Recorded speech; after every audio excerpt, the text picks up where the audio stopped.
creative power, for who you are, for showing up with all your heart and connecting together this morning. I'm going to read a poem that is part of the ceremonial work I do, part of the ceremonial design that I do for the Day of the Dead here in San Francisco. And this poem is not for the faint of heart.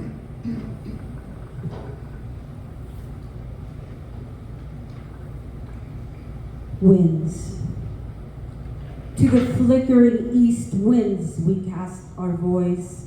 Sanctify all women, acid creeks and dog birds. We choke on shredded lungs. Asthma pumps their lies, greed and sweat and salsa dance to wind-swept bones, rattling warnings. To the scorching south wind we ask for temperance. Restrain our children from storms of hatred.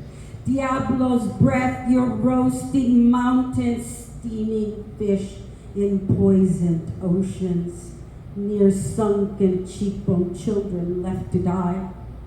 How rude of you to take more than you need. Earth is our inheritance, and we part of its balance. Hear the sun-bleached skulls clattering omens. To the hot west winds we ask for temperance. Sustain ecstatic wildflowers blooming. Transcend the killing trends of wild corn and ancient wisdom. Defend the right to breathe, to eat, and die in peaceful coexistence. To the burning north winds, we beg forgiveness. With prickled skin, arctic lips, and frozen brains, we reach ancestral whispers. Retract your sacrifice. Instead, murder your master. Address the genocide of our dying planet. To the enigmatic center winds, gone rogue and beastly, raging among good people, drowning in bubble wrap and feces, paid with rape, paid with blood, paid with indifference. All winds are one. Artists, scientists, masters, slaves of wage, all enslaved. We have wronged our sky. When angels fall, gouged eyes, stitched lips, singed wings, we pray for justice, justice to heal our pain, justice.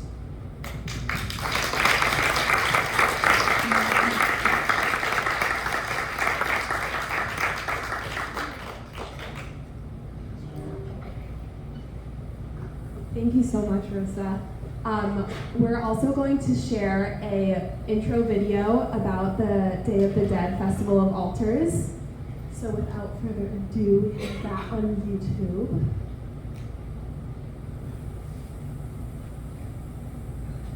Day of the Dead is a series of holidays that are designed to remember our ancestors and to uplift our communities.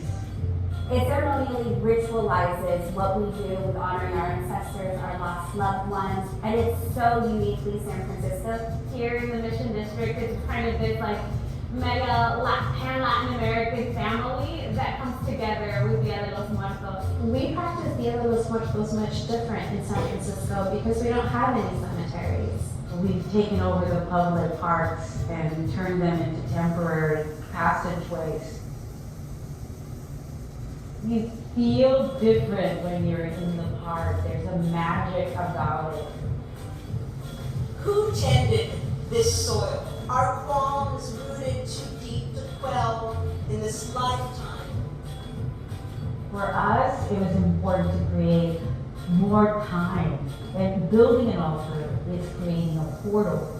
It's creating that spiritual gateway to communicate. And that's the importance of the Festival of Altar. Today, we are here to honor our ancestors. Dia de los Muertos is so important because it gives us a place to come together and be a community, to reconnect.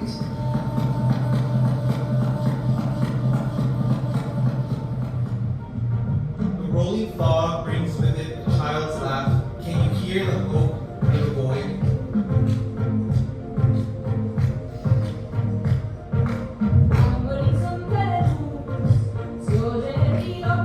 So you can see your esqueleto. Goddess with serpent skirt, mother of moon and stars. Sometimes we want so much more. Today, tomorrow, we forget to turn around and say thank you.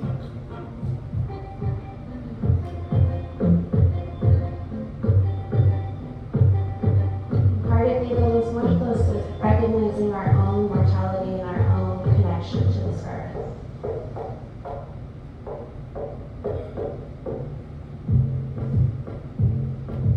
In remembering our ancestors, we remember that we are alive. In gathering the community around the theme of ancestors, we become one spirit, one unity, with the capacity of changing our future.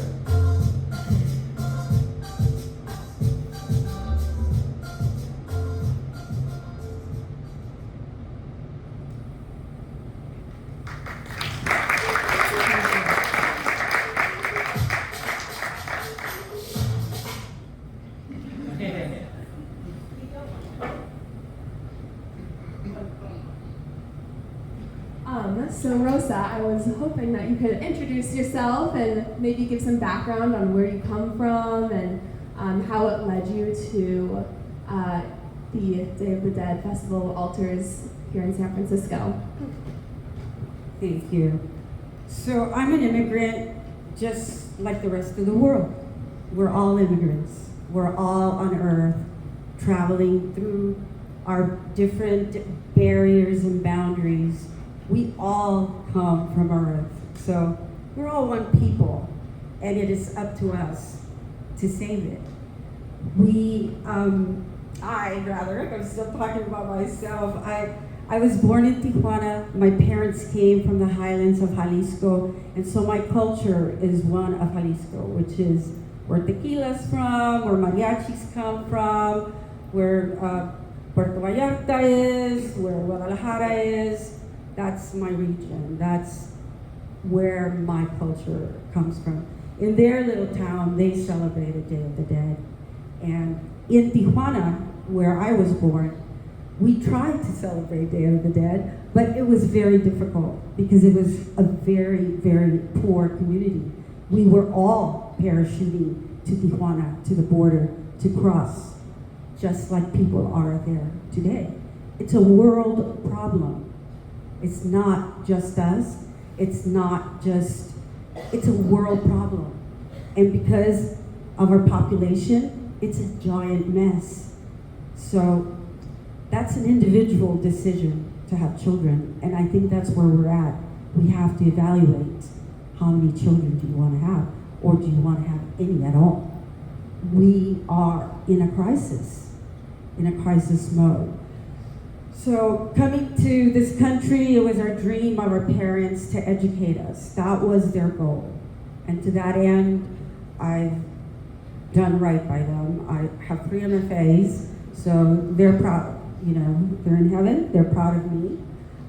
I studied sculpture, I studied fiction, and I studied poetry.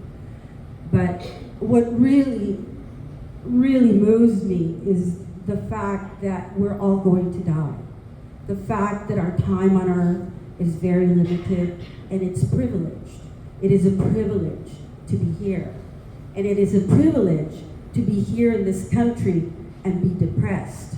Because most of the world does not have time to be depressed. And I'm not knocking depression. We all have suffered. We've all been there at one point or the other. And I'm so happy that it's now seen as a real disease, because it's the one disease that you cannot see, but we all suffer from that. So I am here I'm here in the Bay Area. I've been here since 1963. I've been in San Francisco since 1980. And what do the words native and indigenous mean to you? The word native has a lot of triggers for a lot of people of color. We feel that colonial breath on our neck. The word native has been maligned, although there are people that relate to native as where you were born, and that's perfect. But the wisdom, the DNA that you inherit from your cultures, that's your indigenous part of yourself. Native might be the land, but indigenous wisdom that you all have, because you are the absolute most perfect reiteration of all your ancestors.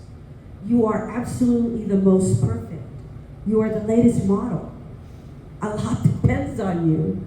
You can never think that you are not creative, because so many people were created before you. You have to be in your body. The reason why I am so into indigenous wisdom in celebrating the different directions, because it is a very basic way to get to the heart. The center direction is the heart. We honor east, we honor south, we honor west, we honor north, and we honor the heart, which is your center. And that's the connection, that's the love that works in the natural world as well. The rocks that talk to the ocean that talks to the sky, we're all one. We are all absolutely one entity. And it is us, the humans, who are in a green culture at the moment. We weren't always like this. We were not. We enjoyed our time. And the pandemic did a lot for us in that regard, because we all realized we didn't need a lot. We want a lot, but we don't need a lot, and enjoying our neighbors and our family became the rule. We didn't venture out as much.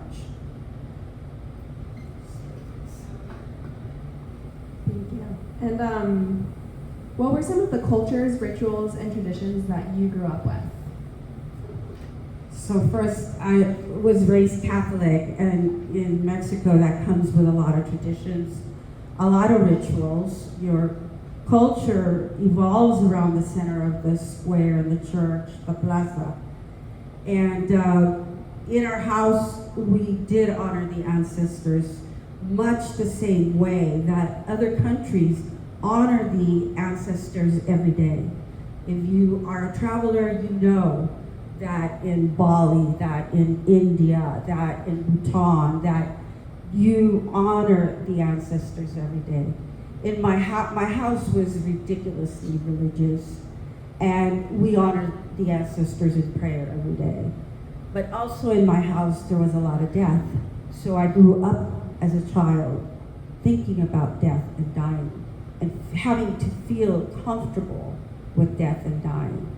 My job now is to be part of this community, this San Francisco community, where I have to remind everyone that we are going to die, that we need to learn where we stand in terms of the cosmos.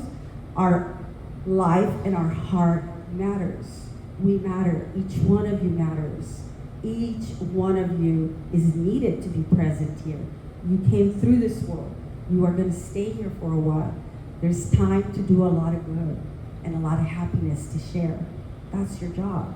But being happy, sustainable for yourself, that's your job. And can you tell us a bit about Day of the Dead Festival of Altars and why it is important to celebrate this holiday in San Francisco? I've been part of the Day of the Dead since it started at Galeria de la Raza in 1978 with Rene Yanez and Madrigal. So they started this event as an art exhibition of altars, and we went around the block with candles, and we liked it so much that we went around the block again. And now the procession is this great, beautiful event where you walk and remember your ancestors, or at least that's what it's supposed to be about. Your walk is your prayer. Your walk is your remembrance that you are walking on earth, but you may not walk here. You will not walk here forever. The festival became hard to negotiate in the late 80s and early 90s because there was no funding. There was absolutely zero funding for it. But my friend Juan Pablo, may he rest in peace, and we couldn't let it go. You know, being an immigrant, coming from a rich culture, you want to keep going. You want to manifest your culture, and you want to share your culture with your neighbors. And you're all my neighbors now. You are all here gathered this morning, and I'm so glad to see that so many people want to work for peace, because that's the only reason why I make any art or get up in the morning is like, am I going to have a beautiful, peaceful day today? And how can I affect that? And, you know, we have to make conscientious decisions about that. And building Day of the Dead was one of my early on decisions. And it took working with other organizations. It took working with Reclaiming, an organization that at the time was women only. It was a goddess-centered, really, it is a goddess-centered and earth-based organization. And they were the people that paid for our insurance. They were the people that sustained us, and they were all white people. You know, like, this is how you work. You work together, you save each other.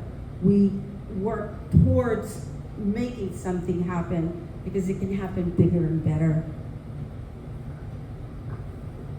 And what purpose does art serve in our world?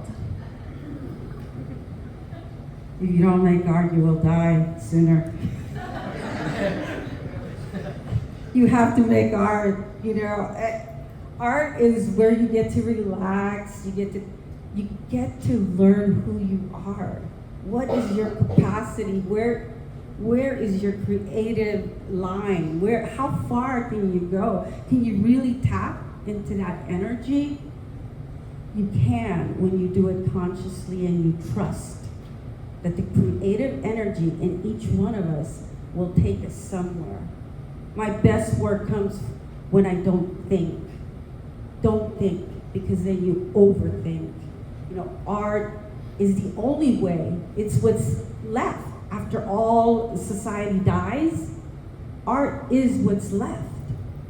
And that seems the least political, because it's still political, but it's the least political that survives the longest, as opposed to governments and political parties. And what is your call to action for the audience moving forward?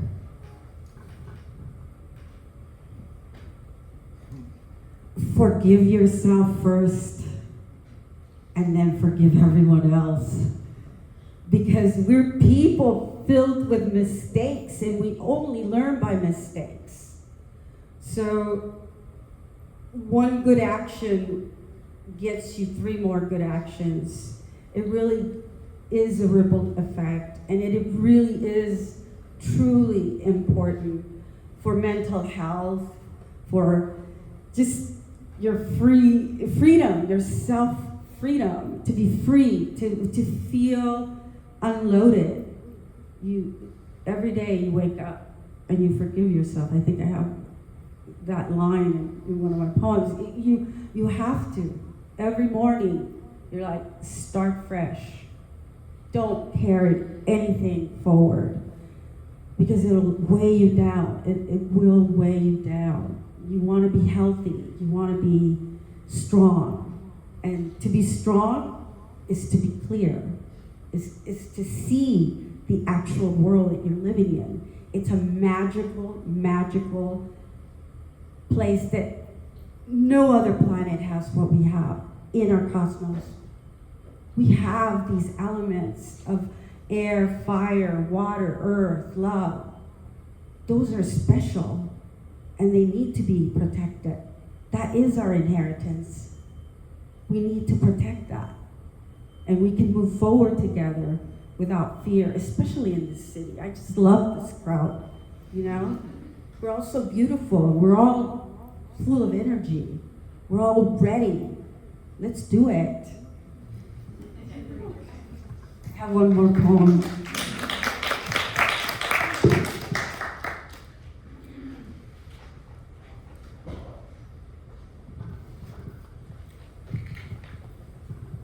Bird woman, teach us to fly. I am what's left of my parents' life, attached to their death, knowing I'm next. Same as a hummingbird hooked to a flower, flower buried in dirt, dependent on water. Water to sky, her delicate skin in despair. When strength, by too many shadows, I love with dilated dove eyes. At night we spread in sweat, and at sunrise we wake up virgins. Feathers pressed, wet, wild between talons, wild between our legs, toes, and fingers. To start a new day, we forgive our restless passions. With 1,000 cranes, my insides bottleneck, choking my throat, cramping my stomach, longing. Sometimes their words or reverberations rip my spine. Yes, I hear wailing children, coughing, choking, gurgling blood. It's the baby next door. All of Earth is becoming a war zone. Violence cements loneliness and our inability to focus on clean water and air. Survival depends on cooperation between bear and fish, brother mountain and sister ocean. On the pool of the moon and dust star rain, we have forgotten we traveled a long, brutal journey. I am shot, I am wounded. I don't want to be the trail of betrayal. I am the weapon. I am the product. Bird mother, teach us to fly.